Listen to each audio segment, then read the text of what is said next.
다소 어려운 내용이지만 여러분들이 상실에 대한 개념이 있기 때문에 잘 이해할 수 있으리라 생각합니다. 아마도 상실은 인류의 시작과 함께 했을 것입니다. 삶이 시작된 곳에 상실이 공존했으니 굳이 상실이 새로울 일은 아니었을 것입니다. 그런데 인류가 시작된 이래로 그 수많은 시간이 흘러 1950년대가 되어서야 상실의 정점인 죽음을 탐구하는 학문, 즉 사나톨로지가 대두가 된 것일까요? 추측해보건대 상실을 다루고 탐구하는 것도 인류의 시작에서부터 함께 존재했을 것입니다. 설령 현재의 틀에 맞는 그런 학문 모습은 아니라 하더라도 말이죠. 인류의 문명 초기부터 죽음 앞에서 인류들이 서성대고 고민하고 두려워했을 것이라는 것은 우리가 쉽게 상상할 수 있습니다. 1900년대 초에 사나톨로지란 용어를 최초로 사용한 사람이 있습니다. 러시아의 과학자 엘리 메치니코프입니다. 그리고 또 제2차 세계대전을 겪으며 그 이후에 많은 사상자의 기억으로 얼룩질 시점에 이 상실에 주목한 현대 상실운동의 선구자인 허먼 페이펠이 있습니다. 그는 그 근대에 와서 상실에 대해서 탐구하기 시작한 그런 학문의 길을 연 사람인데요. 그들이 그 시대의 상실을 탐구하는 일을 시작한 것은 그 시대 상황에서 상실이 금기시되고 은폐됨으로써 상실과 죽음이 간과되고 인간의 존엄성이 무너지는 상실의 현장을 목도했기 때문일 것입니다. 지금 우리의 시대도 그들이 경험한 시대 상황, 즉 존엄성 없는 상실의 시대라는 평가에서 자유롭지 않다고 생각됩니다. 일상 공간에서 안전이 담보되지 않아서 벌어지는 사고사, 낙태나 유기로 인해 버려지는 어린 생명들, 학업에 치여 가시적인 성과에 대한 삶의 무게를 견디지 못하고 포기해버리는 청소년들, 삶의 가치와 의미를 발견하지 못하고 상실로 나아가는 젊은이들, 고시원의 자살자, 노인들의 고독사 같은 인간다움을 전혀 찾기 어려운 그런 상실을 맞는 사람들을 우리가 수시로 매체로 뉴스로 다양한 그런 자료들로 접하고 삽니다. 특히 자고 일어나면 코로나 감염자 수가 수치로 표기되어 날아옵니다. 그것은 단지 숫자일 뿐이어서 그것이 의미하는 것에서는 인간의 그 존엄성이나 인간의 그 가치 같은 것은 찾아보기가 어렵습니다. 코로나로 사망한 사람도 그저 숫자일 뿐으로 통계의 데이터만이 난무하는 그런 시간을 우리가 살고 있습니다. 사람의 삶과 상실이 그저 이렇게 무의미한 숫자로 제시되고 있는 현 상황은 상실의 의미를 알아가는 것과는 전혀 먼 거리에 있습니다. 그렇지 않아도 우리 사회가 상실에 대해 논의하는데 부정적이고 상실의 의미를 인식하는데 무심하며 어떤 면에서는 간과하려는 경향마저 있는데요. 이것이 더욱 심해져서 아이의 상실의 성찰이나 상실의 의미에 대한 논의는 수면 아래로 깊이 가라앉아 버렸습니다.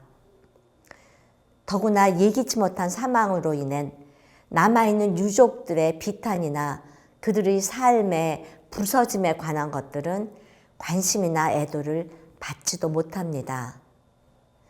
도대체 어떠한 아픔과 슬픔으로 고통받고 있는지에 대해서 저희는 전혀 알 길도 없습니다.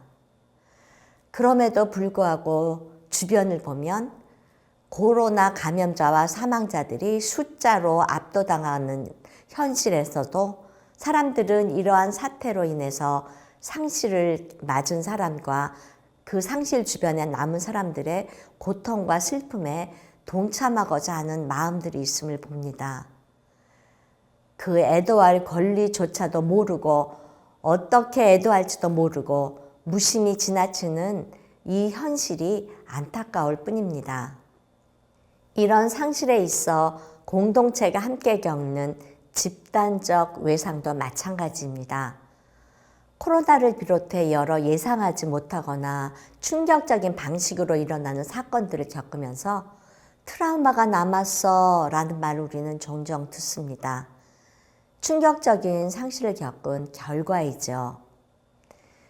트라우마 외상은 사고, 자연재해, 인명 손상과 같은 사건에 대한 정서적 반응입니다. 사건 직후에는 충격과 부정이 일반적이지만 장기적인 반응에는 예측할 수 없는 감정, 회상, 긴장된 관계, 심지어 두통이나 오심과 같은 신체적 증상이 나타날 수 있습니다. 이런 일들을 집단적으로 겪었을 때 우리는 집단적 외상을 입습니다. 외상은 인간 유기체의 생리적인 그러한 반응입니다. 외상 시 자아의 결속성은 깨어지고 다양한 증후군과 여러 삶을 재규정하는 결과들이 나타나게 됩니다.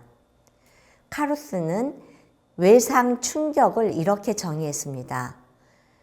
겪은 사건의 이미지와 사건에 의해 사로잡히는 것, 그렇게 말입니다.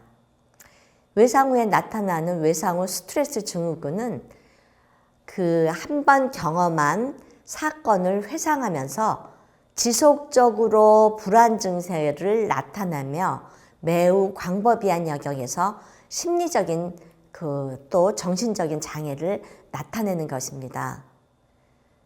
지금 우리가 예상보다 너무 길어지는 이런 코로나 사건을 집단적으로 겪으면서 사실 어떻게 대처해야 될지 모르는 집단적 외상 충격에 우리도 놓여 있는 셈입니다. 집단적 외상의 개념을 처음 정의한 사람은 카이 에릭슨입니다. 그는 그 길에 있는 모든 것, Everything in its path, 그런 제목의 저서에서 집단 외상의 개념을 도입했습니다. 그는 집단적 외상을 입은 공동체는 사회 문화적으로 관심을 갖고 함께 그 해결책을 모색하는 것이 회복을 향한 출발점이 될 수 있을 것이라고 했습니다. 사회적으로 함께함, togetherness, 함께함, 그 사람들의 연대, 이런 것들이 치유의 단초가 될 수 있을 것입니다. 알렉산더라는 학자도 이러한 집단 외상에서 중요한 도덕적 차원을 제기함으로써 사회단체, 국가, 사회, 그리고 때로 전 문명들이 인간 고통의 존재와 근원을 인지적으로 확인할 뿐만 아니라 그것에 대해서 어떤 중요한 책임을 받아들여야 된다라고 했습니다. Take on board. 그 책임이 어떤 개인, 어떤 사상을 입은 사람이 아니라 우리 모두 인류가 함께 받아들여야 된다, 이 얘기죠. 즉 인류 공동체가 함께하는 책임감입니다. 알렉산더의 설명에 의하면 외상의 문화적, 도덕적 의식의 발생은 먼저 외상의 발생과 존재가 무엇인지 그것을 인식하는 행위에서 시작된다고 했습니다. 그래서 그것이 일단 인식이 되면 그 문화의 양심, 올바른 치유를 위한 도덕적 요구가 뒤따른다고 하였습니다. 그래서 지금 우리가 맞고 있는 이 시대는 우리가 함께 인간연대의 자세로 상실의 의미를 탐색하고 인간의 존엄성이 무너지고 있는 이 사회에 상실이 어떤 의미를 지니는지 물어야 합니다. 탐색해야 할 시간입니다. 인간연대는 사람들을 하나로 묶는 사회의 유대를 말합니다. 이 용어는 일반적으로 사회학 및 기타 사회과학뿐만 아니라 철학 및 생명윤리학에서도 사용됩니다. 그리고 기독교와 카톨릭 사회교육에서도 중요한 개념이기도 하고요. 자, 이런 인간연대를 우리가 생각한다면 지금은 한쪽으로 치워놓았던 우리의 삶의 이면인 상실에 대해서 배울 시점인 것을 알 수 있습니다. 사실 상실은 누구나 무섭고 피해야 할 주제라고 생각하지만 그러나 그것을 피할 주제로 여길 것이 아니라 상실을 논의하는 것이 우리 삶을 소중하게 하고 의미 있게 한다는 것을 받아들여야 할 시간인 것입니다. 더 나아가서 상실을 맞은 사람과 남은 사람들을 어떻게 우리가 함께 배려하고 위로해야 하는지를 우리가 알고 실천하고 생각하고 일상적으로 나눌 수 있어야 합니다. 그것을 통해서 나의 아픔을 나누고 타인의 아픔에 공감하며 우리 주변에 더욱 관심을 갖는 것이 한 시대, 한 공간에 살아가는 너와 나의 의미를 찾는 길일 것입니다. 감추거나 은폐하거나 무관심할 일이 아니라 상실과 상실의 의미에 대해서 우리가 일상적으로 자유롭게 나누며 그 대안을 함께 모색할 때 비로소 우리에게 그 상실에 대한 두려움이 사라지는 그런 그 경험을 할 것이고 비로소 그 인간이 가지고 있는 존엄성이 회복되는 것을 함께 목도할 수 있을 것입니다. 또 이러한 우리의 함께하는 연대감으로 인해서 상실을 대면할 용기가 생기며 내가 그리고 여러분이 상실을 극복하는 정서적으로 건강한 삶의 지평을 확보할 수 있을 것입니다.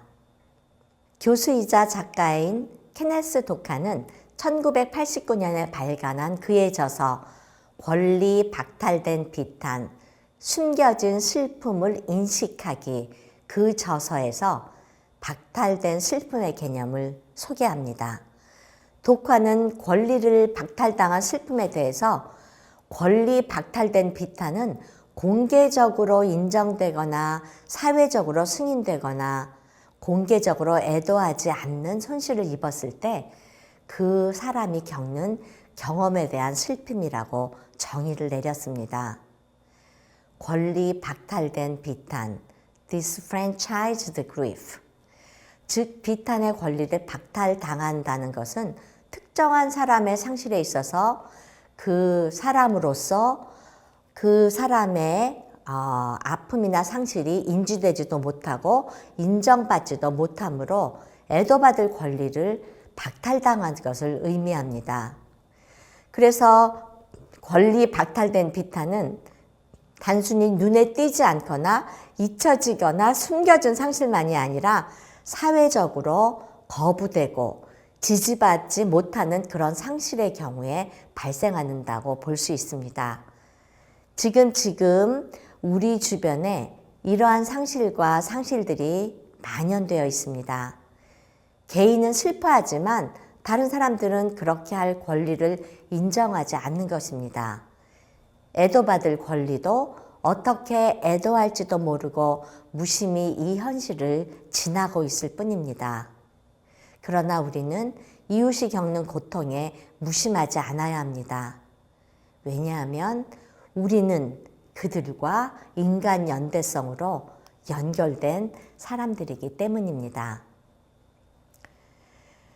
나를 포함한 우리에게 일어나고 있는 상실의 의미를 탐색하는 것, 인간의 존엄성을 회복하는 것, 이것을 우리가 지금 묻고 찾고 했을 때 비로소 사회에 박탈된 그런 슬픔에 대한 이해도 시작할 수 있을 것이며 왜 그런 일이 벌어졌는지 원인을 생각하고 함께 도울 일과 해결할 일을 찾음으로써 권리 박탈된 그런 상실에 대한 해결책을 단서를 조금이나마 확보할 수 있을 것입니다. 이것을 통해서 우리는 사회적으로 그리고 정서적으로 우리의 삶의 지평을 확보할 수 있을 것이기 때문입니다.